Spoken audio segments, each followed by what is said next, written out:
স্বাগত জানাচ্ছি TVN24 এর নিয়মিত আয়োজন দ্য ভিউজ অনুষ্ঠানের সাথে আছি তাহিয়া রুবাইয়া তপলা। বরাবরের মতোই দুটো বিষয় আজকে আমাদের আলোচনায় গুরুত্ব পাবে। আমাদের অনুষ্ঠানের প্রথম অংশে থাকছে হোম কেয়ারের যাবতীয় বিষয় নিয়ে আমরা আলোচনা করব, তবে গুরুত্ব পাবে নতুন ইমিগ্রেন্ট যারা আছেন তারা কিভাবে হোম কেয়ার কিংবা ডে কেয়ার পেতে পারেন এই বিষয়টি নিয়ে। এবং অনুষ্ঠানের পরবর্তী অংশে যারা আসলে সিটি কিংবা স্টেট জব করতে আগ্রহী তাদের জন্য আমাদের আলোচনা থাকছে এবং গুরুত্ব পাবে কিভাবে সিটিজেনশিপ ছাড়াই আপনি স্টেট এবং সিটি জব করতে পারবেন, কি কি যোগ্যতা লাগবে, কোন কোন ক্যাটাগরি আপনাকে ফিল আপ করতে হবে, এই বিষয়গুলো নিয়ে আমরা আলোচনা করব। আলোচনার জন্য দুজন অতিথি আমাদের সঙ্গে যোগ দেবেন। আমরা প্রথম অংশের আলোচনা শুরু করতে চাই হোম কেয়ার এবং ডে কেয়ার সুবিধা নিয়ে কথা বলার জন্য। আমার সাথে স্টুডিওতে উপস্থিত রয়েছেন আশা হোম কেয়ারের প্রেসিডেন্ট এবং সিইও আকাশ রহমান। আপনাকে স্বাগত আমাদের আজকের আয়োজনে। ধন্যবাদ TVN24, যথারীতি ধন্যবাদ TVN24 এর সমস্ত দর্শক, যারা দর্শকের জন্য কিন্তু আজকে TVN24 এত শোনা বা এত সাবস্ক্রাইব বা এত ভিউয়ার্স। তো প্রত্যেকটা দর্শকের দিকে আমন্ত্রণ জানাচ্ছি অনুষ্ঠান দেখার জন্য। এটা অ্যাকচুয়ালি তথ্যমূলক অনুষ্ঠান, মানে আপনারা যদি পুরো অনুষ্ঠানটা দেখেন অ্যাটলিস্ট আপনারা 10 জন হলে উপকৃত হবেন, যে যারা নতুন ইমিগ্রেন্ট যে আসছেন আমেরিকাতে তাদের তো যেটা বেসিক নিডস, যেমন আপনি ডাক্তার দেখানো একটা নিডস, হসপিটালে যাওয়ার নিডস, সেরকম কিন্তু হোম কেয়ার পাওয়াটাও একটা নিডস। তো আজকে আমরা আশা করি এটা নিয়ে আলোচনা করব যে কিভাবে আপনারা নতুন ইমিগ্রেন্টরা হোম কেয়ার পেতে পারেন বা সোশ্যাল অ্যাডাল্ট ডে কেয়ারের সুবিধাটা পেতে পারেন এবং এই সুবিধাটা। এবং দর্শকদেরকেও বলছি, যদি এই সংক্রান্ত আপনাদের কোনো প্রশ্ন থাকে তাহলে টেলিভিশনের স্ক্রিনে ফোন নাম্বার দেখতে পাচ্ছেন, টেলিফোন করতে পারেন। TVN24 আমাদের ফেসবুক পেজ, ফেসবুকে লাইভ স্ট্রিমিং হচ্ছে, সেখানেও যুক্ত হতে পারেন। যে কোনো মতামত জানাতে পারেন। আমাদের আলোচনা সংক্রান্ত আপনার যদি কোনো প্রশ্ন থাকে প্রশ্নটি করতে পারেন। আমাদের স্টুডিওতে উপস্থিত বিশেষজ্ঞ অতিথি আপনার প্রশ্নের উত্তর দেবেন। আমরা আলোচনা শুরু করব। আকাশ রহমান, ডে কেয়ার এবং হোম কেয়ার নিয়ে তো আলোচনা করব। যেই বিষয়টিকে আজকে বেশি গুরুত্ব দিচ্ছিলাম যে নতুন ইমিগ্রেন্টের বিষয়টি, নতুন ইমিগ্রেন্টরা কিভাবে হোম কেয়ার পাবেন, কিভাবে? অ্যাকচুয়ালি নতুন ইমিগ্রেন্টরা যখন আসেন তখন তো ফার্স্ট যেটা বেসিক নিডস, তাদেরকে মেডিকেট করতে হয়। মেডিকেট করার তো আপনার এর আগে আমরা অনেক আলোচনা করেছি যে বেসিক ক্রাইটেরিয়ার উপরেই যাদের লো ইনকাম তারা গভর্নমেন্টের যে স্টেটের মেডিকেট থাকে ওই মেডিকেটটা পান। এখন একটা মেইন কোশ্চেন হচ্ছে যে সব ইমিগ্রেন্টই কিন্তু এখন এজ ডেফিনিশন আছে যে হোম কেয়ারটা কোন এজ থেকে পাবে এবং কি কি বেসিক। আপনি লাস্ট 3 মান্থে হোম কেয়ার কিন্তু পুরো সিস্টেম অনেক চেঞ্জ করে ফেলছে। আগে যেমন আপনার 2টা অ্যাসেসমেন্ট করতে হতো, এখন 3টা অ্যাসেসমেন্ট করতে হয়। আগে যেমন আওয়ারটা কিছু পয়েন্ট রেস্ট্রিকশন ছিল না, এখন অনেকগুলো পয়েন্ট রেস্ট্রিকশন করছে।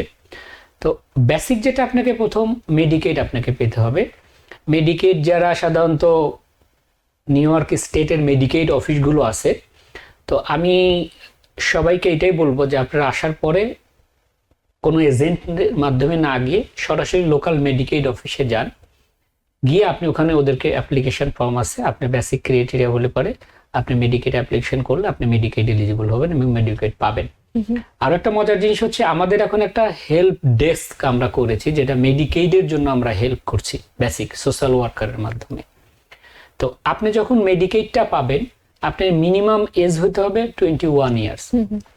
21 ইয়ার্স হলে পরে আপনি হোম কেয়ারের জন্য বেসিক মানে এলিজিবল হবে। কিন্তু আপনি কিছু কিছু বডিতে যদি ডিসএবিলিটি থাকে তাহলে আপনি সরাসরি হোম কেয়ারের জন্য এলিজিবল হবে। আর আপনি যদি না থাকেন তাহলে সাধারণত অনেক সময় দেখা যায় যে 55 এজও আপনার হোম কেয়ারের জন্য এলিজিবিলিটি হচ্ছে। ওটা অ্যাকচুয়ালি পেস প্রোগ্রাম বলে। এখন আপনি জানেন যে হোম কেয়ার তো অ্যাকচুয়ালি মেইন 2টা পার্ট। একটা হচ্ছে আপনার সিডিপ্যাপ একটা প্রোগ্রাম। সিডিপ্যাপ প্রোগ্রামটা আস্তে আস্তে আপনি খুব রেস্ট্রিকশন করছে এবং খুবই ডিফিকাল্টিস। যেমন আগে আপনি যদি একটা মেম্বারকে 40 আওয়ার্স দিত, এখন এটা 15 আওয়ার্স দিচ্ছে। মানে ওরা ডিসকারেজ করতেছে, নিউ ইয়র্ক স্টেট বা ডিপার্টমেন্ট অফ হেলথ ডিসকারেজ করতেছে সিডিপ্যাপের জন্য। 8 থেকে অগস্টের 1 তারিখ থেকে নতুন পিএম ল করেছে যে পার মেম্বার পার মান্থ আপনাকে ফিক্সড টাকা করে দিয়েছে, যে আপনি গভর্নমেন্ট থেকে আপনি 21 টাকা 9 পয়সা পাবেন এবং যারা এজেন্সি তারা একটা কমিশন পাবেন। এছাড়া আপনার কোনো এক্সট্রা কোনো বার্গেনিং এর সুযোগ নাই যে আপনি 22 টাকা 23 টাকা দিবেন, সেটা আপনি দিতে পারবেন না। তো আমাদের মূল আলোচনা হচ্ছে আপনি কিভাবে নতুন ইমিগ্রেন্ট হোম কেয়ারটা পাবেন। আপনার ফার্স্ট কাজ হচ্ছে মেডিকেটটা করা। মেডিকেটটা যখনই পাবেন তখনই আমরা আপনাদেরকে অ্যাপ্লিকেশনটা করব হোম কেয়ারের জন্য, যেটাকে বলে রেফারেল পাঠানো।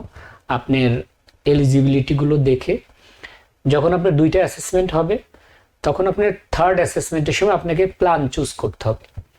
প্ল্যানটা কি? প্ল্যানটা হচ্ছে আমরা যেটাকে বলি ইন্স্যুরেন্স, আপনি কোন ইন্স্যুরেন্সে যাচ্ছেন, বা এমএলটিসি বলে, ম্যানেজ লং টার্ম কেয়ার। এমএলটিসিটা আপনার, আমরা অনেককেই যদি বলি যে আপনার এমএলটিসিটা কি, তখন ওরা বলতে পারে না, বলে এইটা কি। কিন্তু আপনি হোম কেয়ারটা যারা নেয় ওটা কিন্তু এমএলটিসির মাধ্যমেই নেয়। তো আপনাকে জানতে হবে যে কোন এমএলটিসিতে আপনি যাচ্ছেন। যেমন আপনার সেন্টার্স প্ল্যান আছে, সেন্টার লাইট আছে, হামাসপিক আছে, সিনিয়র হোল হেলথ আছে, অ্যানথাম আছে, এগুলোকে অ্যাকচুয়ালি এমএলটিসি বলে। তো আপনার 2nd অ্যাসেসমেন্ট হওয়ার পরে 3rd অ্যাসেসমেন্টটাকে আপনি চুজ করতে হয় যে আপনি কোন প্ল্যান। আপনি সে চুজ করলেন অ্যানথাম, তখন আপনাকে কিন্তু অ্যানথাম একটা আওয়ার্ড দিবে যে ঠিক আছে আপনি 20 ঘন্টা পাচ্ছেন আর 2 দিন সোশ্যাল অ্যাডাল্ট ডে কেয়ার পাবেন। তখন ওইটা আপনি অ্যাকসেপ্ট করতে হবে। অ্যাকসেপ্ট করার পরে যে এজেন্সি আপনাকে প্রক্রিয়াটা করে তার মাধ্যমে আপনার হোম কেয়ারটা শুরু হবে। জি। তো কোশ্চেনটা আবার ওইখানে যে আপনাকে ফার্স্ট মেডিকেটটা পেতে হবে নিউ ইমিগ্রেন্টের জন্য। কি কি ধরনের ডকুমেন্টেশন লাগবে? যিনি আপনি মেডিকেটের জন্য ওনাকে একটা, ওনার তো এখানকার গ্রিন কার্ড হইতে হবে ফার্স্ট, ওনার সোশ্যাল সিকিউরিটি থাকতে হবে, এবং ওনার ব্যাংকের একটা লেটার, যেটাকে ব্যাংকে কোনো টাকা পয়সা নাই এরকম একটা স্টেটমেন্ট যদি থাকে। আর একটা বড় জিনিস হচ্ছে যে আপনার এখানে একজন সাপোর্টিং লেটার বলে, সাপোর্টিং পার্সন, মানে আপনি এখানে হোম কেয়ারটা করবেন বা আপনার মেডিকেটটা করবেন, এখানে আপনার ইনকামের সোর্সটা কি, আপনার ছেলে মেয়ে ভাতিজা বা নেফিউ নিস যেই হোক তার থেকে একটা সাপোর্টিং লেটার নিতে হবে। এটা কিন্তু খুবই ইম্পর্টেন্ট। মেডিকেট অফিসে অ্যাপ্লিকেশন দিয়ে আসে কিন্তু সাপোর্টিং লেটার দেয় না, ওই প্যাকেজটা ফেরত আসে। তো আপনাদের মাধ্যমে এইটা বললি যে যে কোনো একজন, আপনার আমেরিকার সে স্থায়ী হতে হবে, সে আপনাকে একটা সাপোর্টিং লেটার দিবে যে আমি আমার চাচাকে দেখাশোনা ভরণ পোষণের দায়িত্ব আমার। এই সাপোর্টিং লেটারটা সহ মেডিকেট অ্যাপ্লিকেশনে গিয়ে অফিসে গিয়ে আপনি অ্যাপ্লিকেশনটা জমা দিয়ে আসতে পারেন। তো 3টা জিনিস আপনি বললাম, ফটো আইডি, মানে এখানের ফটো আইডি হইতে হবে, যেমন বাংলাদেশের পাসপোর্ট না, এখানকার গ্রিন কার্ড হইতে হবে মিনিমাম, সোশ্যাল সিকিউরিটি, আর হচ্ছে সাপোর্টিং লেটার, আর ওর অ্যাপ্লিকেশন ফর্ম থাকে একটা অনেক পেজের, ওটা আমরাই হেল্প করি ফিল আপ করার জন্য। এই 3টা জিনিস সহ আপনাকে মেডিকেট অফিসে দিয়ে আসতে হবে। যারা ডে কেয়ার নিতে চান তাদের জন্য কি আসলে একই রকমের বিষয় কিনা? না, আপনি যখন আগে ফার্স্ট হচ্ছে আপনাকে হোম কেয়ারের জন্য এলিজিবল হতে হবে। সরাসরি কিন্তু আপনি ডে কেয়ার সুবিধা নিতে পাচ্ছেন না বা সরাসরি ডে কেয়ারের জন্য অ্যাপ্লিকেশন করতে পারতেছেন না। যখন আপনার 3rd নার্সের জন্য অ্যাপয়েন্টমেন্ট, আমি আবার একটু রিপিট করি আপনার, সেটা হচ্ছে আপনার স্টেটের 2টা অ্যাসেসমেন্ট থাকে, একটা হচ্ছে আপনার অ্যাডমিনিস্ট্রেটিভ আর হচ্ছে ক্লিনিক্যাল বলে। মানে এই জিনিসগুলো যদি পরিচিত থাকে ওনার কোশ্চেনগুলো আনসার দিতে খুব ইজি হবে মেডিকেটের কাছে, যে ক্লিনিক্যাল অ্যাসেসমেন্ট এবং অ্যাডমিনিস্ট্রেটিভ অ্যাসেসমেন্ট। 3rd অ্যাসেসমেন্ট হচ্ছে আপনার এমএলটিসির অ্যাসেসমেন্ট বা আপনার হচ্ছে ইন্স্যুরেন্সের অ্যাসেসমেন্ট। তো ওই অ্যাসেসমেন্টের সময় কিন্তু আপনাকে বলতে হবে যে আমি, যেহেতু এখন করোনা নাই, আপনার ওয়েদার ভালো, তো আমরা কি করি সাধারণত 7 দিনই তো বাসায় থাকি। যদি আপনি ডে কেয়ারে যেতে চান তাহলে ওই 3rd অ্যাসেসমেন্টের সময় আপনাকে বলতে হবে যে আমি সোশ্যাল অ্যাডাল্ট ডে কেয়ারের সুবিধা, গভর্নমেন্ট কিন্তু আপনাকে একটা প্যাকেজের মাধ্যমে কিন্তু এই অ্যাসেসমেন্টের মানে আপনার সার্ভিসগুলো কিন্তু দিয়ে দিয়েছে। আপনাকে শুধু যেতে হবে সুন্দর করে, বা আপনাকে এক্সপ্লেন করতে হবে যে আমি সোশ্যাল অ্যাডাল্ট ডে কেয়ারটা যেতে চাই। কেন যেতে চান? কারণ আপনি তো 5 দিন হোম কেয়ারটা করছেন, আপনার ছেলে মেয়ে আপনার কাজটা করে দিচ্ছে, কিন্তু আপনার রিক্রিয়েশনটা কোথায়? রিক্রিয়েশনের জন্য আপনাকে সোশ্যাল অ্যাডাল্ট ডে কেয়ারে গেলে ওখানে আপনার আরো 10 জন মুরব্বীরা থাকেন, আপনি একটা আউটিং এ নিয়ে যাচ্ছে, ওখানে বিভিন্ন ধরনের গেম খেলা হচ্ছে, মানে পুরা দিনের যে রিক্রিয়েশনটা বাসায় না থেকে আপনার সোশ্যাল অ্যাডাল্ট ডে কেয়ারে যাচ্ছেন, ওখানে বিঙ্গো খেলা হচ্ছে, ক্যারাম বোর্ড খেলা হচ্ছে, লুডো খেলতেছে আন্টিরা, ওখানে নামাজের আলাদা আলাদা নামাজের ব্যবস্থা থাকে। মানে আমাদের ডে কেয়ার গুলো সব ধরনের ডে কেয়ারই সাধারণত এই ধরনের। আমাদের এখন একজন ইয়োগা টিচার আছে, উনি ইয়োগা করান। তো এইগুলো যদি আপনি এক্সপ্লেইন করেন ওই অ্যাসেসরকে, যে অ্যাসেসমেন্ট আপনাকে করতে আসছেন বা ফোনে করছেন বা ভিডিও কলে, তাহলে আপনাকে সোশ্যাল অ্যাডাল্ট ডে কেয়ার দিব।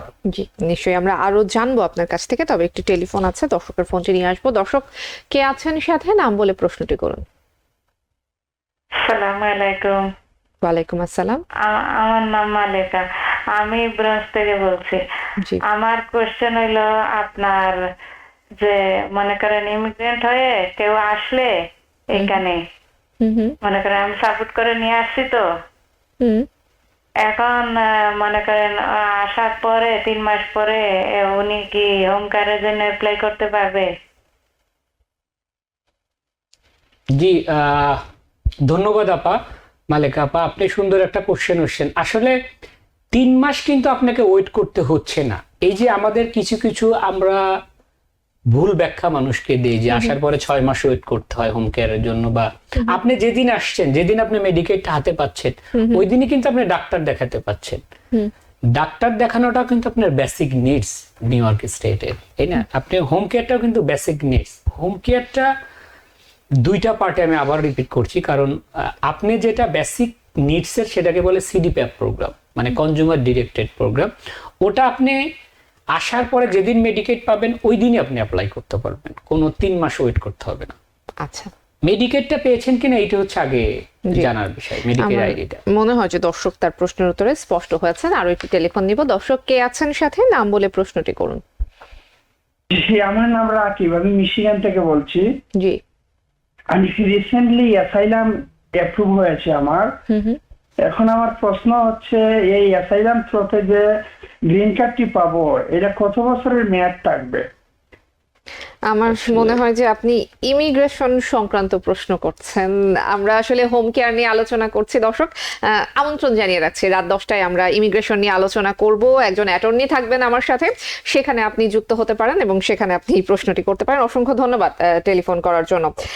জি, আকাশ রহমান, আরেকটা বিষয় একটু জানবো। যারা নতুন ইমিগ্রেন্ট এসেছেন, তারা তো আসলে কেবল নতুন একটা দেশে এসেছেন, নতুন একটা পরিবেশে এসেছেন, অনেক কিছু সম্পর্কে হয়তো স্পষ্ট ধারণা নেই। একটা সাশ্রয়ী, একটা বিশ্বাসযোগ্য, একটা ভালো হোম কেয়ার খুঁজে বের করতে গেলে তারা কোন কোন ধরনের সংকটের মুখোমুখি কিংবা চ্যালেঞ্জের মুখোমুখি হন? এটা তো খুব ইন্টারেস্টিং প্রশ্ন। সে ভালো হোম কেয়ার, অ্যাকচুয়ালি হোম কেয়ারের ক্রাইটেরিয়া আপনি কিভাবে দেখবেন? আমি যেটা বেসিক মনে করি যে আপনি যদি একটা হোম কেয়ার অফিসে যান, ওখানে আপনার রিসেপশন থাকে, সার্ভিস ডেস্ক থাকে, ম্যানেজার থাকে, জেনারেল ম্যানেজার থাকে, মালিক থাকে, মানে আপনি কিন্তু ইজিলি দেখতে পাচ্ছেন যে এটা আসলে কতটুকু। এখন যদি একটা রুমের মধ্যে দুইজন একটা টেবিল নিয়ে বসে, তো ওই অফিসটা থাকবে কিনা সেটাও কিন্তু একটা থাকে যে আমি তাকে দিলাম। আর মেইন কথা হচ্ছে যে উনি হোম কেয়ারের লাইসেন্স আছে কিনা। আমরা কিন্তু আপনাদের মাধ্যমে একটু বলি যে হোম কেয়ার শুধু যে এবিসি হোম কেয়ার, কিন্তু ওনার ওয়ালে হোম কেয়ারের লাইসেন্সটা আছে কিনা এটা যেন একটু দেখে। কারণ আমাদেরই নিউ ইয়র্কে 6টা অফিস, আমাদের 6টা অফিসে কিন্তু আমাদের নিজস্ব অফিস। আমরা কিন্তু কোনো একজন মার্কেটারকে বা একজনকে দিছি যে ভাই তুমি 10টা ক্লায়েন্ট তোমার, এটা তা কিন্তু না। এখন এরকম যদি থাকে সেক্ষেত্রে কিন্তু আপনি প্রতারিত হতে পারেন। আমি আজকেরও আপনার কিছু এক্সাম্পল থাকে যে আমাদের তো এখন ডিপার্টমেন্ট অফ হেলথ টাকাটা কেটে দিয়েছে, মানে ফিক্সড করে দিয়েছে। তো আজকে একজন বলতেছে যে না, আমাদের জ্যাকসন হাইটে ওই কর্নারে 70, ওরকম একজন বলছে যে না আমরা এখনো 24 টাকা দিচ্ছি। তো বললাম 24 টাকা যদি উনি দেয় তাহলে তার আমার কাছে আপনার আসার দরকার নেই, আপনি ওনার কাছেই থাকেন। তা বলছে না 24 টাকা করে নিচে, বলছে আরো 1 মাস থাকলে পরে 24 টাকা করে দিবে, এখন 21 টাকা করে দিচ্ছে। তো এই যে কিছু কিছু জিনিস, এটা আমি পরে ওনাকে ডিপার্টমেন্ট অফ হেলথের যে লেটারটা আছে পিএম এর, আমি ওনাকে দিলাম। উনি বয়স্ক সাথে ছেলেও নিয়ে আসছেন। তো আমার কাছে যদি এই লেটারটা না থাকতো আমি কিন্তু ওনাকে প্রমাণ করতে পারছিলাম না যে এটা কাট করেছে, বা এখন আমরা এইটার বেশি দিতে পারছি না, বা যেটা গভর্নমেন্টের রুল। তো আপনার কিন্তু রাস্তায় একজন ধরে বলতেই পারে যে আমার কাছে আসেন। এখন তো আপনি এখান থেকে টিবেন থেকে বের হয়ে জ্যাকসন হাইটে গেলেও 5 জন আপনি মার্কেটার পাবেন যে আপনার আঙ্কেল আন্টিকে নিয়ে যাবে, দিবে, বাড়ি গাড়ি করে দিচ্ছে, বাড়ি ভাড়া নিয়ে লট অফ, মানে আপনার অনেক ধরনের ইয়ে। তো আমার মনে হয় আপনার কোশ্চেনটার মেইন উত্তরটা হচ্ছে যে আপনি নিজে আগে স্যাটিসফ্যাকশনের জায়গাটা তৈরি করেন যে এই হোম কেয়ারটার অফিস আছে কিনা, তার কয়জন এমপ্লয়ি আছে, কয়টা অফিস আছে, বা তার আদৌ কত বছর ধরে সার্ভিস দিচ্ছে, এই ক্রাইটেরিয়া গুলো একটু যাচাই বাছাই আর একটা জিনিস হচ্ছে আমি অ্যাড করে দেই, যেটা আমার নিজের ইয়ের জন্য না, আমার মোবাইল নাম্বারটা কিন্তু গুগলে দেওয়া আছে। আমি জানি না কয়জন মালিকের ফোন নাম্বার আপনার গুগলে পাবেন, আমার ডাইরেক্ট সেল ফোন নাম্বার গুগলে দেওয়া আছে। আশা হোম কেয়ার গুগল করেন, আমার নাম্বারটাই আসবে 1 নম্বরে। তো আমাকে আপনি রাত 12টা পর্যন্ত কিন্তু পাচ্ছেন সার্ভিসের ক্ষেত্রে, সুবিধা অসুবিধা গালাগালি যেটাই করেন না কেন আমাকে পাবেন আপনারা। জি নিশ্চয়ই, অসংখ্য ধন্যবাদ। আমাদের আলোচনা চলবে, তবে দর্শক মাগরিবের আজানের জন্য নিচ্ছি ছোট্ট একটা বিরতি, সঙ্গেই থাকুন। বিরতির পর আবারও স্বাগত জানাচ্ছি দ্য ভিউজ অনুষ্ঠানে। আমরা কথা বলছি হোম কেয়ার নিয়ে। দর্শক আপনারা যুক্ত হতে পারেন, টেলিভিশনের স্ক্রিনে নাম্বার দেখতে পাচ্ছেন, ফোন করতে পারেন। TVN 24 আমাদের ফেসবুক পেজ, লাইভ স্ট্রিমিং হচ্ছে, সেখানে যুক্ত হতে পারেন, মতামত জানাতে পারেন। আপনার যদি কোনো প্রশ্ন থাকে হোম কেয়ার সংক্রান্ত, প্রশ্ন করতে পারেন। আমার সঙ্গে স্টুডিওতে উপস্থিত রয়েছেন আশা হোম কেয়ারের সিইও এবং প্রেসিডেন্ট আকাশ রহমান, তিনি আপনার প্রশ্নের উত্তর দেবেন। একজন দর্শক আমাদের সঙ্গে এরই মধ্যেই যুক্ত হয়েছেন, আমি খুবই দুঃখিত সংযোগটি বিচ্ছিন্ন হয়ে গেছে, নিশ্চয়ই দর্শক আবারও ফোন করবেন। আকাশ রহমান, সিডিপ্যাপ প্রোগ্রাম নিয়ে এক ধরনের বিভ্রান্তির কথা আমরা শুনছি, আপনি যদি একটু স্পষ্ট করতেন। আসলে কিছু কিছু মানুষ আছেই তো আপা বিভ্রান্তি ছড়ানোর জন্য। সিডিপ্যাপ নিয়ে আসলে বিভ্রান্তির কিছু নাই। আমি যদি একটু এলাবোরেটলি বলি, সিডিপ্যাপ প্রোগ্রামটা গভর্নমেন্ট অনেকভাবে চেষ্টা করতেছে একটা স্কুইজ করার জন্য বা সংকুচিত, বা একজনের 2020 থেকে প্রতি বছর এপ্রিলে একটা করে ভাইব আসে যে এইবার বন্ধ হয়ে যাচ্ছে, এইবার এটা হচ্ছে। এবারও সেম ভাইবটা আসছে যে আপনার সিডিপ্যাপটা বন্ধ করে একজনের আন্ডারে দিবে, একটা এফআই এর আন্ডার দিবে। এফআইটা হচ্ছে ফিসক্যাল ইন্টারমিডিয়েট এবারে, আমরা একটা এফআই, ঠিক আছে, এরকম আমাদের একটা মাদার কোম্পানির আন্ডারে দিবে। তো বাট আমার জিনিসটা হচ্ছে যে কনজিউমার যারা সিডিপ্যাপ সার্ভিসটা পাচ্ছে তাদের কোনো ইফেক্ট হচ্ছে কিনা, এইটাই মানুষের মধ্যে বিভ্রান্তি। ওকে, যদি এফআই তৈরি হয় তাহলে আমরা সার্ভিস পাবো না। আপনার সার্ভিসটা কিন্তু অ্যাজ ইট ইজই আছে, কোনো চেঞ্জেস নাই। শুধু আগে আপনি 23 টাকা পেতেন, এখন 21 টাকা 9 পয়সা পাচ্ছেন, বা আগে আপনি 21 টাকা পেতেন, আপনি 20 টাকা 26 পয়সা পাচ্ছেন। লং আইল্যান্ড বা কাউন্টি ওয়াইজ ওরা টাকাটা কমিয়ে দিয়েছে, ওটা বাজেটটা কাট করার জন্য, পিএম। অনেকেই বলতেছে যে এটা অনেক রেকর্ডেড, যে আপনাদের অনুষ্ঠানের মাধ্যমে আসে যে আমার তো সিডিপ্যাপ বন্ধ হয়ে যাচ্ছে, তো তাহলে আমি কিভাবে সার্ভিসটা নেব? সিডিপ্যাপ বন্ধ হচ্ছে না, এটা হচ্ছে ফুল স্টপ দেন, কিন্তু আপনি সার্ভিসের টাকাটা কমে যাচ্ছে। আপনার যেমন টাকাটা কমে যাচ্ছে, আমাদের সার্ভিস চার্জটাও কিন্তু কম। আমাদের সার্ভিস চার্জ ফিক্সড করে দিয়েছে যে তুমি বাবা 145 টাকা মাসে পাবা, এটা ফিক্সড, আর তোমার কোনো কথা বলার স্কোপ নাই, আমাদের কথা বলার স্কোপ নাই। বাট ওনার সার্ভিসটা যে পাচ্ছে, উনি কিন্তু পাচ্ছে, উনি শুধু এইটাই হচ্ছে, যেমন করেন আদার কমিউনিটিতে যারা হয়তো 21 টাকা 9 পয়সায় পাচ্ছিলেন, আমরা হয়তো অসম প্রতিযোগিতার জন্যই কিন্তু 22 টাকা 23 টাকাতে চলে গিয়েছিলাম, যে আমার ক্লায়েন্ট আপনার এজেন্সিতে গেলে 23 টাকা দিবে, আপনার এজেন্সির ক্লায়েন্ট ওকে নিয়ে আসলে 23.5 টাকা দিবে। এই যে একটা ব্যাড চালাচালি।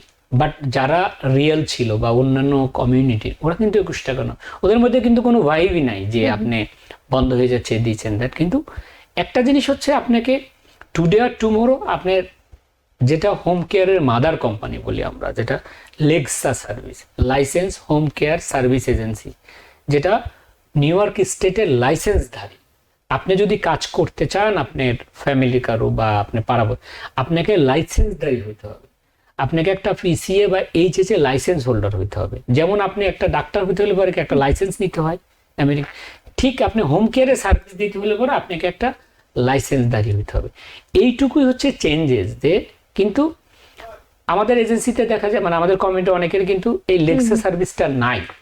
লেক্সা সার্ভিসটা না থাকলে কি হচ্ছে, সিডিপ্যাপ যদি আপনার ভাইবার, আপনার যদি লেক্সা সার্ভিস, আপনার তো কোনো কোশ্চেন নাই, আপনি সিডিপ্যাপ থেকে কনভার্ট করে আপনি পিসিএতে সার্ভিসটা নিয়ে আসছেন বা এইচএসএতে নিয়ে আসছেন। মাঝখানে আপনাকে কি করতে হবে, শুধু আপনাকে একটা লাইসেন্স নিতে হবে।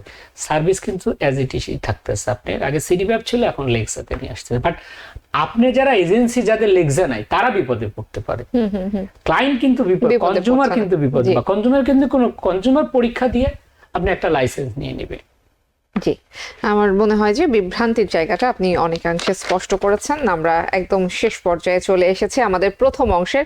আকাশ রহমান, আপনাকে অসংখ্য ধন্যবাদ সময় দেওয়ার জন্য। ধন্যবাদ আপনাদেরকে, ধন্যবাদ। আজকে একটি দর্শকরাই যে নিউ ইমিগ্রেন্ট এবং যাদের লেক্সা সার্ভিসটা নিয়ে যদি থাকে, আমাদের আশা হোম কেয়ারের সাথে অবশ্যই যোগাযোগ করতে পারেন। আমাদের একটা হেল্প ডেস্ক আছে এইচএস এবং পিসিএ সার্ভিসের জন্য। ধন্যবাদ। আপনাকে বিদায় দেবার আগে আমি একটু ছোট্ট করে আরেকটা দর্শকের ফোন নিয়ে আসতে চাই, কারণ দর্শক অনেকক্ষণ ধরে অপেক্ষা করছেন এবং অনেকবার চেষ্টা করছেন আমাদের সঙ্গে যুক্ত হবার জন্য। দর্শক কে আছেন সাথে, নাম বলে প্রশ্নটি করুন। হ্যালো, আমি হাফিজ বলছিলাম। আমার বাবা মা নতুন আমেরিকায় এসেছে বাংলাদেশ থেকে, তো আমি চাচ্ছিলাম তাদের হোম কেয়ার করতে। তো সেই বিষয়ে জানতে চাচ্ছিলাম সিডিপ্যাপ বা পিসিএ কোনটা আমার জন্য বেটার হবে, কোনটা ভালো হবে, আমাকে যদি একটু আকাশ সাহেব যদি বলতেন। ধন্যবাদ। কোশ্চেনটা আমি তো প্রথমে থেকে এই অ্যান্সারগুলো দিয়েছি যে আপনি আসার পরে আপনার বাবা মাকে আগে মেডিকেটটা করান। মেডিকেটটা যখনই পাবেন, আপনি যখন আমাদের অফিসে আসবেন, আপনি যদি পিসিএ সার্ভিস করতে চান, যেটা হচ্ছে আপনার মেইন মাদার কোম্পানির সার্ভিস বা লেগসা সার্ভিস, আপনাকে অবশ্যই একটা এইচএসএ বা পিসিএ লাইসেন্স নিতে হবে। আর যদি না আপনি সিডিপ্যাপের মাধ্যমেই থাকতে চান, তাহলে আর আপনাকে লাইসেন্স নিতে হবে না। সেটা আমরা হেল্প করবো আপনাদেরকে। জি, ধন্যবাদ। অসংখ্য ধন্যবাদ আকাশ রহমান সময় দেওয়ার জন্য। ধন্যবাদ। দর্শক সঙ্গেই থাকুন, বিরতির পর ফিরছি আবারও। বিরতির পর আবারও স্বাগত। দর্শক, আগেই জানিয়েছিলাম যে অনুষ্ঠানের পরবর্তী অংশে, অর্থাৎ এখন আমরা যে বিষয়টি নিয়ে আলোচনা করব সেটি হচ্ছে সিটি এবং স্টেট জব। এই বিষয় নিয়ে আমরা আলোচনা করব এবং আলোচনায় গুরুত্ব পাবে যে সিটিজেনশিপ ছাড়াই যারা স্টেট এবং সিটি জব করতে চান তারা আসলে কিভাবে কি করবেন। এই সংক্রান্ত যদি আপনার কোনো প্রশ্ন থাকে অথবা আপনার যদি কোনো মতামত থাকে, আপনিও কিন্তু আমাদের সঙ্গে যুক্ত হতে পারেন। টেলিভিশনের স্ক্রিনে ফোন নম্বর দেখতে পাচ্ছেন, সেখানে ফোন করতে পারেন। টিভিএন 24 আমাদের ফেসবুক পেজ, লাইভ স্ট্রিমিং হচ্ছে, সেখানে যুক্ত হতে পারেন।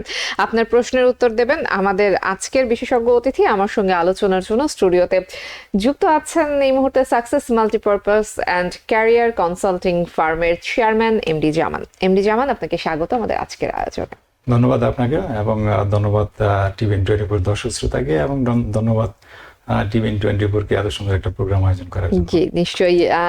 আমি আজকের যে শিরোনাম ঠিক করেছি সেটি হচ্ছে সিটিজেনশিপ ছাড়াই পাবেন সিটি এবং স্টেট জব।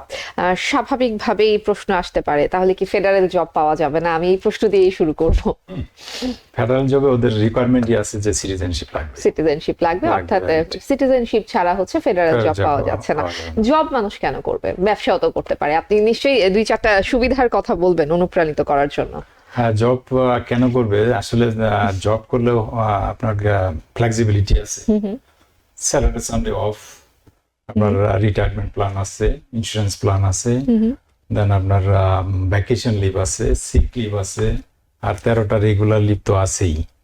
অনেক সুবিধা, অর্থাৎ অনেকটা রিল্যাক্সে আসলে অনেক কাজ করা রিল্যাক্সে যায়। কাজ করা যায়। জি, আমরা বলছি যে সিটিজেন না হলেও সিটি এবং স্টেট জব করা যাবে। সেক্ষেত্রে কি গ্রিন কার্ড থাকা বাধ্যতামূলক, নাকি শুধু ওয়ার্ক পারমিট দিয়ে এগুলো করা সম্ভব? হ্যাঁ, ওয়ার্ক পারমিট দিয়েও করা যাবে, গ্রিন কার্ড দিয়েও করা যাবে, এবং যাদের সিটিজেন আছে তারা তো করতে পারবে। যারা সিটিজেন এবং যাদের গ্রিন কার্ড আছে কিংবা ওয়ার্ক পারমিট আছে, তারা যখন এই স্টেট কিংবা সিটি জবগুলো করছে কিংবা এই চাকরিগুলো করছে, কর্মক্ষেত্রে কি কোনো রকম কোনো বাড়তি সুযোগ সুবিধা পাওয়া না পাওয়ার বিষয় থাকে সেই ক্ষেত্রে? না, সেম, একদম একদম সম্পূর্ণ। সেম। জি, সেক্ষেত্রে আমি নিশ্চয়ই জানতে চাইবো যে আসলে যারা চাকরি প্রার্থী, চাকরি প্রত্যাশী অথবা চাকরি করতে ইচ্ছুক, তাদের কি কি ধরনের ডকুমেন্টেশন লাগবে? তাদের এই যে এডুকেশন ইভ্যালুয়েশনটা লাগবে, আর ওয়ার্ক পারমিট যদি থাকে ওয়ার্ক পারমিটটা লাগবে, আর গ্রিন কার্ড যাদের আছে গ্রিন কার্ড লাগবে। এই এডুকেশন ইভ্যালুয়েশনের বিষয়টা যদি একটু ব্যাখ্যা করতেন। এডুকেশন ইভ্যালুয়েশনটা আপনার বাংলাদেশ থেকে আপনি কি পড়াশোনা করে আসছেন বা এখানে কি পড়াশোনা করছেন। এখানে পড়াশোনা করলে তো আপনার সার্টিফিকেট আর ট্রান্সক্রিপ্ট, আর বাংলাদেশে যদি কেউ পড়াশোনা করে থাকে সেই ক্ষেত্রে তাকে এখানে এসে তার সার্টিফিকেটগুলো ইভ্যালুয়েট করে নিতে হবে। আচ্ছা, ইভ্যালুয়েট করে নেওয়ার পরে ওরা তখন ওই ইভ্যালুয়েশনে ইন্ডিকেট করবে ইউএসএ ইকুইভ্যালেন্ট আপনি কি ডিগ্রি পেলেন। বেসড অন দিস ডিগ্রি আপনি ওই জবগুলোর জন্য ট্রাই করতে পারবেন যে আপনি কোন ডিগ্রিতে কি জব পাওয়া যাচ্ছে। নতুন ইমিগ্রেন্ট যারা আসছেন তাদের জন্য আসলে আপনি আপনার অভিজ্ঞতা থেকে কোন ধরনের জবগুলো সাজেস্ট করবেন, যে তারা তো একটা নতুন পরিবেশে আসছে, নতুন দেশে আসছে, কোন ধরনের চাকরির বিষয়ে তারা ভাবতে পারেন কিংবা কি দিয়ে তারা শুরু করতে পারেন? এখন তারা সব চাকরির জন্য চেষ্টা করতে পারবে এক্সেপ্ট ফেডারেল জব। সিটিতে যে ওপেনিং গুলো আছে সেগুলোর জন্য করতে পারবে, এবং স্টেটে যে ওপেনিং গুলো আছে সেগুলোর জন্য করতে পারবে, এক্সেপ্ট ল এনফোর্সমেন্ট। শুধুমাত্র ল এনফোর্সমেন্ট এবং ফেডারেল জব ক্ষেত্রে আপনার সিটিজেনশিপ লাগতেছে।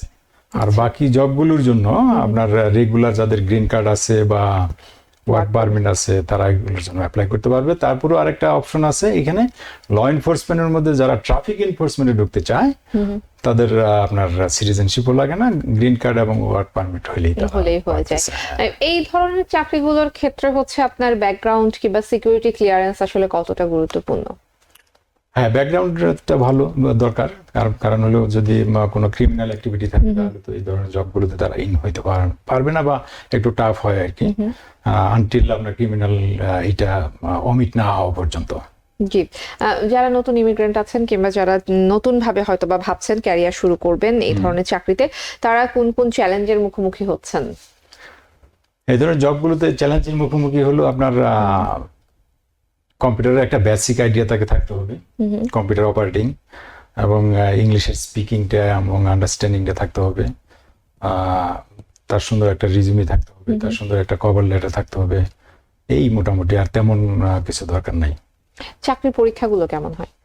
পরীক্ষাগুলো আপনার বেশ কিছু টপিকস আছে, সেই টপিকস গুলোর উপরেই আমরা যেগুলো বাংলাদেশ থেকে ইংলিশ পড়ে আসছি, ম্যাথ পড়ে আসছি, ওগুলোর মধ্যেই আপনার রিটেন কম্প্রিহেনশন, দেন রিঅ্যারেঞ্জিং, ম্যাপ রিডিং, এগুলোই, কিছু বেসিক ম্যাথ। কেউ যদি আগ্রহী হন, তিনি আসলে পরীক্ষার জন্য নিজেকে যদি প্রস্তুত করতে চান, কি পরামর্শ দিবেন আপনি? পরামর্শ হলো একটা প্রফেশনাল রিজিউমি মেক করতে হবে তাকে, একটা কভার লেটার থাকতে হবে, তার সুন্দর একটা কভার লেটার থাকতে হবে, সুন্দর একটা রিজিউমি থাকতে হবে, এবং তার সার্টিফিকেট গুলো ইভালুয়েশন থাকতে হবে, এবং তার কম্পিউটারের মিনিমাম একটা বেসিক আইডিয়া থাকতে হবে, এবং ইংলিশের স্পিকিং এন্ড আন্ডারস্ট্যান্ডিংটা মোটামুটি থাকতে হবে। আচ্ছা, নিয়োগ প্রক্রিয়াটা আসলে কিরকম হয়? কতটা দীর্ঘস্থায়ী হয় কিংবা আসলে কেমন হয়? এটা ডিপেন্ড করে তাদের কত দ্রুত লোক দরকার। কিছু কিছু পজিশন আছে তারা দ্রুতই তাদের প্রয়োজন, দেখা যাচ্ছে উইদিন 2-3 মান্থের মধ্যে জব হয়ে যাচ্ছে। আবার কিছু কিছু ডিপার্টমেন্ট আছে একটু তারা স্লো করে, তাদের হয়তো ইমার্জেন্সি না, বাট আপনার পাস করার পরে কোনো রিটেন টেস্ট বা ফেস টু ফেস পাস করার পর উইদিন 1 মান্থের মধ্যে আপনার জব হয়ে যাচ্ছে। কিন্তু যখন রিটেন এক্সামটা থাকে সেই ক্ষেত্রে হলো আপনার রিটেনে পাস করতে হবে, then face to face, then background check, and it will take a little time. Some people got the within 3 months, some people got the job within 6 months, and maybe some people take more than that. আচ্ছা, 3 থেকে 6 মাস সাধারণত লাগে, এর থেকে বেশিও লাগতে পারে। আমাদের কমিউনিটিতে, বাংলাদেশি কমিউনিটির কথা যদি ধরি, বাংলাদেশি কমিউনিটিতে যারা আছেন তারা কোন কোন সেক্টরগুলোতে বেশি কাজ করছেন? বাংলাদেশের কমিউনিটিরা তারা তো এখন বিভিন্ন ডিপার্টমেন্টই আছে। এখন ইঞ্জিনিয়ারিং সাইডেও আছে, জেনারেল ক্যাটাগরিতেও আছে, administrative level, accounting, finance, teaching, law enforcement, বিভিন্ন ডিপার্টমেন্টে তারা আছে বাঙালি কমিউনিটি এখন। আমি যদি একটু রেশিও আপনার কাছে জানতে চাই, যে এখন যেহেতু ইমিগ্রেন্টের সংখ্যা দিন দিন বাড়ছে, আমাদের কাজের জায়গাটা বড় হচ্ছে, কমিউনিটির যে ব্যক্তি কিংবা পরিধি সেটা বাড়ছে, গত 10 বছর আগের এবং এখনকার যদি আমরা জব সেক্টর হিসাব করি কিংবা কর্মক্ষেত্র হিসাব করি, সেই ক্ষেত্রে বাংলাদেশিদের সংখ্যা আসলে কেমন বেড়েছে? এখন বাংলাদেশিদের সংখ্যা অনেক বেশি। তার কারণ হলো যে একমাত্র আমার সাকসেস গ্রুপ থেকে আপনার মোর দ্যান 900 পিপল জব পেয়েছে 7-8 বছরে, তারা বিভিন্ন ডিপার্টমেন্টে। তারপরে অনেকেই নিজে নিজে চেষ্টা করে অনেকেই পেয়েছে। সো এখন দেখা যাচ্ছে যে আপনার যে কোনো ডিপার্টমেন্টেই যান দেখতে পাবেন বাঙালি আছে। এই এজেন্সিগুলো আসলে কিভাবে কাজ করে? মানে এই এজেন্সিগুলো একজন চাকরি প্রার্থীকে, একজন চাকরির প্রত্যাশীকে আসলে কিভাবে প্রস্তুত করে কিংবা কিভাবে কাজ করে? এগুলো এরা হলো আসলে প্রিপেয়ার করে যে আপনার রিটেন এক্সামে কি ধরনের কোশ্চেন থাকবে। একটা সাপোজ আপনার একটা সামনে এক্সাম আছে, এই ধরনের এক্সামের জন্য আপনার কি কি পড়তে হবে, ইংলিশে কোন সাইডটা পড়তে হবে, আপনার ম্যাথের কোন সাইডটা পড়তে হবে, এবং অন্যান্য পার্টগুলো আপনাকে কোন সাইডগুলো পড়তে হবে, এটাকে আপনার প্রিপেয়ার করবে এইভাবে। প্লাস আপনার ফেস টু ফেসের জন্য আপনাকে কি কোশ্চেনগুলো হতে পারে এবং ফেস টু ফেসের জন্য কি ধরনের আপনি কোশ্চেনগুলো কিভাবে আনসার করবেন, এগুলোর জন্য তারা এইভাবে তারা প্রিপেয়ার করে। এই যে ফেস টু ফেস ইন্টারভিউ, সেই ক্ষেত্রে আসলে ল্যাঙ্গুয়েজ ব্যারিয়ার কতটা সমস্যা করে কিংবা কতটা কাজ করে? এখানে মোটামুটি বাংলাদেশ থেকে যারা পড়াশোনা করে আসছে তারা তো ভালোই পারে। এখন এইখানে যদি আপনার এই কোনো গ্রুপের সাথে যদি সে কিছুদিন প্র্যাকটিস করে, আমার মনে হয় এটা তারা ওভারকাম করতে পারে, ইজিলি করতে পারে, সেক্ষেত্রে কোনো সমস্যা হয় না। সমস্যা হয় না। আমি একটু বেতনের বিষয়টা শুনবো, যে যারা সিটি কিংবা স্টেট জবগুলো করছে তাদের আসলে বেতনের কাঠামোটা কেমন হয়? এটা এখন হলো আপনার যারা সাপোজ আপনি ব্যাচেলার ডিগ্রি দিয়ে একটা জব পেলেন, সেই ক্ষেত্রে ব্যাচেলার লেভেলের যে পজিশন গুলো আছে স্টার্টিং স্যালারি হয় আপনার 50 থেকে 60। আচ্ছা, আর যারা হাই স্কুল ডিপ্লোমা বা অ্যাসোসিয়েট ডিগ্রিতে পাচ্ছে, এদের স্টার্টিং স্যালারি হচ্ছে এখন 45 to 50। দেন প্রতি বছর আবার এই বেতনটা ইনক্রিজ হচ্ছে, প্রতি বছর আবার ইউনিয়নের সাথে কন্ট্রাক্ট হয়। এখানে আরো অনেক বেনিফিট আছে। তাতে দেখা যাচ্ছে 2-4-5 বছরের মধ্যে যদি আপনি ব্যাচেলারে ঢুকেন, সাপোজ আপনি 50-তে ঢুকলেন, 5-7 বছরের মধ্যে আপনি জাম্পিং করবেন 70-80 চলে যাবে। আচ্ছা, কি কি ধরনের সুযোগ সুবিধা থাকছে? সুযোগ সুবিধা তো অনেক, আপনি রিটায়ারমেন্ট বেনিফিট পাবেন, হেলথ ইন্স্যুরেন্স পাবেন, সিক লিভ পাবেন, পার্সোনাল লিভ আছে, ভ্যাকেশন আছে, দেন ডেফার্ড কম্পেনসেশন ফান্ড আছে, অনেক সুযোগ সুবিধা আছে। বয়স কিরকম হতে হবে এই ক্ষেত্রে? বয়সের কোনো মানে বাধ্যবাধকতা আছে? এটি হলো আমেরিকার সবচেয়ে সুন্দর একটা জিনিস, যে এইখানে আপনার জবের ক্ষেত্রে বয়স লাগে না, আপনি যে কোনো বয়সে ইন হইতে পারেন, অ্যাকসেপ্ট ল এনফোর্সমেন্ট। ল এনফোর্সমেন্টের কিছু কিছু পজিশনের জন্য ওরা এইজটা ইন্ডিকেট করে রাখে, বাট জেনারেল ক্যাটাগরি যে পজিশনগুলো আছে সেই পজিশনগুলোর জন্য আপনার এইজ লাগে না। মিনিমাম 18 হতে হবে। মিনিমাম তো 18 হতে হবে, ম্যাক্সিমাম কোনো লিমিটেশন নেই। একটু বয়োজ্যেষ্ঠ, মানে এটা আসলে এক ধরনের আগ্রহ থেকেই জানার ইচ্ছা, যে অনেক ইমিগ্রেন্টরা তো আসেন এই দেশে, অনেকের বাবা মা আসেন, বড় ভাই আসেন, একটু যারা বয়োজ্যেষ্ঠ তারা এখানে এসে আসলে নিজেকে প্রস্তুত করে এখানে সিটি কিংবা স্টেট জবে ঢুকছেন, এরকম একটু 2-1টা অভিজ্ঞতার কথা বলবেন কি? এরকম আছে, যেমন আমার সাকসেস টিমেই ছিল বেশ কয়েকজন আছে বাংলাদেশে আপনার 20 ইয়ার্স ব্যাংকে জব করছে। তো 20 ইয়ার্স ব্যাংকে জব করার পরে তো অনেক না, তারপর সে এখানে সে গভর্নমেন্ট সেক্টরে জব করতে চায়। আচ্ছা, মানে এরকম বেশ কয়েকজন আছে, মানে একটু বয়স্ক যারা, তাদের জন্য আসলে অপরচুনিটি আছে, বাট ওখানে আপনাকে একটু এদের সাথে একটু কম্পিটিশনে যেতে হবে, এবং এদের সাথে একটু কম্পিটিশনে টিকতে হবে। কি ধরনের কম্পিটিশন? যেমন এখানে আপনার রিটেনের একটা ফ্যাক্টর আছে, রিটেনে সাপোজ ভালো একটা স্কোর পেতে হবে, নাম্বার 1। নাম্বার 2 হলো আপনার যদি ফেস টু ফেসে যান, সেই ক্ষেত্রে যে কোশ্চেন গুলো তারা যে করতেছে, কোশ্চেন গুলো প্রপারলি আনসার করতে হবে, দেন ইজিলি তারা যদি এটা ওভারকাম করতে পারে, ইজিলি তারা জব পেয়ে যাচ্ছে। যারা নিয়োগকর্তা আছেন তারা আসলে এখানে রিক্রুটমেন্টের ক্ষেত্রে কোন বিষয়গুলো আসলে দেখেন? অর্থাৎ একজন আমেরিকানকে বাদ দিয়ে তারা একজন ইমিগ্রেশনকে জব দিবেন, এই বিষয়টাকে আসলে তারা কিভাবে দেখেন? তারা কি আমেরিকানদেরকে বেশি প্রায়োরিটি দেন? না, এটা বলা যাবে না যে তারা আমেরিকানদের প্রায়োরিটি দিচ্ছে। এখন এটা পুরাপুরি ডিপেন্ড করবে আপনি কতটা সাকসেসফুলি ইন্টারভিউ গুলোতে ওভারকাম করছেন। আপনি যদি ভালোভাবে ওভারকাম করতে পারেন, রিটেনে আপনার ভালো স্কোর আছে, ফেস টু ফেসে গিয়ে ভালো করলেন, সেই ক্ষেত্রে অবশ্যই আপনাকে নিতে হবে। যদি দুজন একই রকম অবস্থানে থাকে, একজন আমেরিকান একজন ইমিগ্রেন্ট, সেই ক্ষেত্রে আসলে কাকে গুরুত্ব দেওয়া হবে? পজিশন তো আছে, একটা পজিশনের জন্য ওপেনিং থাকে না, তো আপনার দেখা যাচ্ছে যে ওরা যখন ওপেনিং করে মিনিমাম 10টা 15টা 20টা 50টা 100টা পজিশন ওপেন থাকে। তো এখন সাপোজ একজন আমেরিকান যা নাম্বার পেলো, আপনিও সেটাই পেলেন, সেই ক্ষেত্রে দুইজনই পাবে। জি, আরেকটা বিষয় আমি আপনার কাছ থেকে জানতে চাইবো, সেটি হচ্ছে বর্তমানে সিটি এবং স্টেট জবে নারীদের সংখ্যা কেমন বাড়ছে? বরং নারীদের সংখ্যা একটু বেশি আচ্ছা, আছে। এটার কারণ কি? এটা কারণ বলতে পারছি না, কিন্তু আমি যে আমি তো স্টেটে আছি, তো স্টেটে দেখা যাচ্ছে যে আমার অফিসে ছেলেদের চেয়ে মেয়েদের পরিমাণটা বেশি। হ্যাঁ, কাজের পরিবেশ অনেক নারী বান্ধব, কাজের পরিবেশ অনেক ভালো, কাজের পরিবেশ অনেক ভালো, সুইটেবল, এবং মেয়েদের জন্য তো আরো ভালো। তার জন্যই হয়তো মেয়েরা আগ্রহ বেশি, মেয়েদের আগ্রহ বেশি। আমরা তো অনেকেই একদম শেষ পর্যায়ে চলে এসেছি, যারা চাকরির জন্য নিজেকে প্রস্তুত করবেন তাদের জন্য শেষ মুহূর্তে কি পরামর্শ দিবেন? আমার অ্যাডভাইস থাকবে, যারা বাংলাদেশ থেকে নতুন আসছেন বা এখনো যারা জব ফিল্ডে আসেননি, আমার অ্যাডভাইস থাকবে আপনারা গভর্নমেন্ট সেক্টরে আসেন এবং ট্রাই করেন, দেখবেন যে ইজিলি আপনারা একটা জব পেয়ে যাবেন। এবং একটা জব পেলে, গভর্নমেন্ট সেক্টরে একটা জবে যদি আপনি ঢুকতে পারেন, আপনার লাইফটা অনেকটাই ফ্লেক্সিবল হবে এবং রিল্যাক্সে আপনি বাকি লাইফটা কাটাতে পারবেন। বিকজ আপনার ওখানে রিটায়ারমেন্ট প্ল্যান আছে, আপনার ইন্স্যুরেন্স আছে, আপনার সিক লিভ আছে, ভ্যাকেশন লিভ আছে, আপনার all of the benefit is there. জি, অসংখ্য ধন্যবাদ আপনাকে এমডি জামান, আজকে আমাদেরকে সময় দেওয়ার জন্য। আপনাকে অসংখ্য ধন্যবাদ, টিভিএন 24 অসংখ্য ধন্যবাদ, এবং দর্শক শ্রোতাদের অসংখ্য ধন্যবাদ। দর্শকদের ধন্যবাদ জানাবো আমার পক্ষ থেকেও। দ্য ভিউজ অনুষ্ঠানে এই ছিল আজকের মতো। টিভিএন 24 এর সঙ্গেই থাকুন সবসময়। টিভিএন 24 টেলিভিশন দেখতে আজই কল করুন 7187776556। লগ ইন করুন www.totalcablebd.com। নিউ ইয়র্ক থেকে সম্প্রচারিত টিভিএন 24 টেলিভিশন বিশ্বজুড়ে বাঙালির কণ্ঠস্বর।